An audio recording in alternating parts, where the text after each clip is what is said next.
तो उधर white house cover करने ਲਈ पत्रकारों ਲਈ आयोजित सालाना रात के खाने ਵਿੱਚ अमेरिकी राष्ट्रपति डोनाल्ड ट्रंप ने हिस्सा नहीं लिया। पत्रकारों ਲਈ आयोजित रात के खाने के वेले ਉਹ वाशिंगटन तो करीब 1100 किलोमीटर दूर विस्कॉन्सिन दी ग्रीन बे ਵਿੱਚ रैली कर रहे सन। व्हाइट हाउस पत्रकार संगठन के मैंबर ਤਾਂ ਸੱਚ-ਤੱਚ के रात के खाने ਲਈ गए, पर ट्रंप ने रैली ਵਿੱਚ ਦਿੱਤੇ ਭਾਸ਼ਣ ਵਿੱਚ हमेशा वांग पत्रकारों ਨੂੰ ਕੋਸਿਆ ਤੇ ਉਹਨਾਂ ਨੂੰ फेक न्यूज़ मीडिया ਤੇ ਲੋਕਾਂ ਦਾ ਦੁਸ਼ਮਣ करार ਦਿੱਤਾ।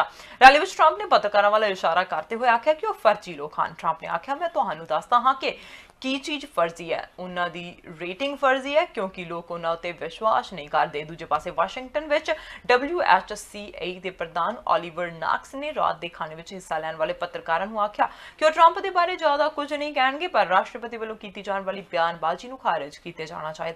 नॉक्स ने आख्या कि फेक न्यूज़ ते लोगों के दुश्मन ये कोई पंच लाइन नहीं है, घरेलू नाम या राष्ट्रपति पद्धर की चीज़ नहीं है। सानू उन्हां पुरुषों और लड़कियों के सियासी हमलों को खारिज करना चाहिए जिन्हां की सख्त मेहनत नाल सत्ता अधिकारियों को जवाबदेह ठहराना मुमकिन हो सकता है। व्हाइट हाउस कवर करने वाले पत्रकारों लिए रात के खाने का आयोजन लाजमी नहीं होंदा, पर आम करके अमेरिका के राष्ट्रपति अपने कार्यकाल दौरान कदे ना कदे इसका आयोजन करते हैं। पहली बार यह रात का खाना 1921 में आयोजित किया गया सी। साल 1981 में आयोजित रात के खाने में तत्काली राष्ट्रपति रोनाल्ड रीगन ने हिस्सा लिया सी, पर उन्हां कोल गैर हाजिरी का पुख्ता कारण सी।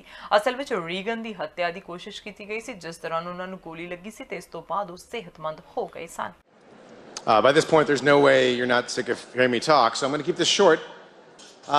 When I ran for this position in 2016, I told one and all that I felt it was time that we reset this dinner and put the focus a little more squarely on journalism and a little more squarely on the First Amendment and a little more on the people, the men and women who helped to hold the most powerful political institution in American life to account. I've tried to keep that promise, and as part of that, I've invited someone who doesn't need much of an introduction. I will simply say that I learned in the process of doing this that he's been featured 3 times in the New York Times crossword puzzle and once on Jeopardy. That I didn't know. His latest book, Grant on the 18th President, was that's got to be Kennedy. Was published in 2017 and spent 4 months on the bestseller list. The New York Times named it one of the 10 best books of the year.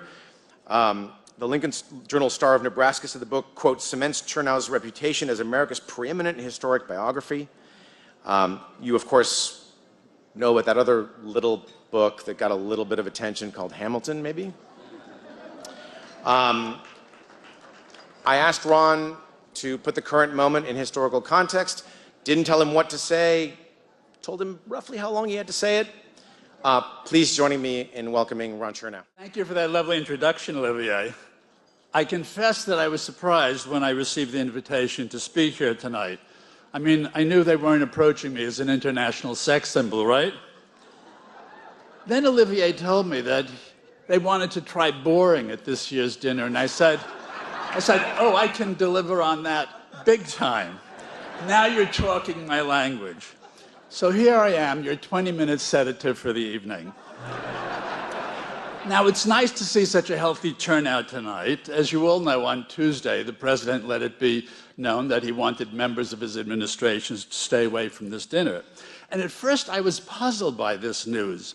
But then I learned that a rumor was circulating in Washington that I was going to be reading aloud from the redacted portions of the Mueller report, and everything was explained.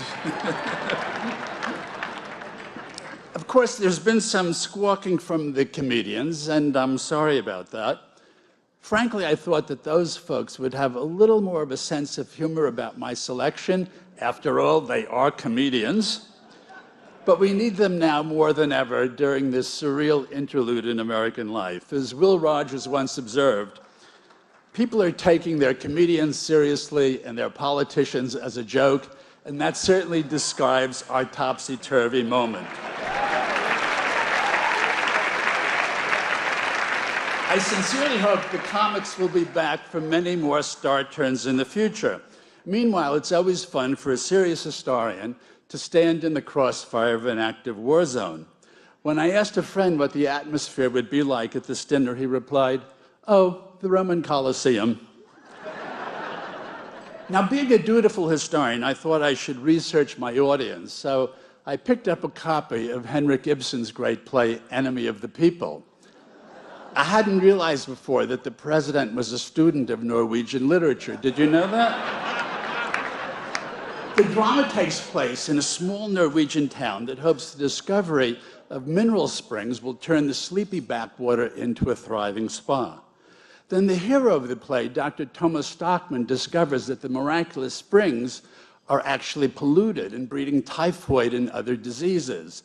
In his naivete, he imagines that the townspeople are going to applaud him as their savior from this calamity. Then he discovers that truth is a political commodity defined by the town's business interests, and he's persecuted for truth-telling. His house is stoned, his windows are shattered, and angry mobs brand him, yes, an enemy of the people.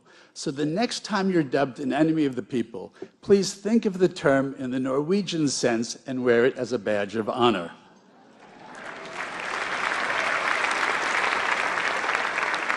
Now, I'm delighted to make a spirited case tonight for the First Amendment.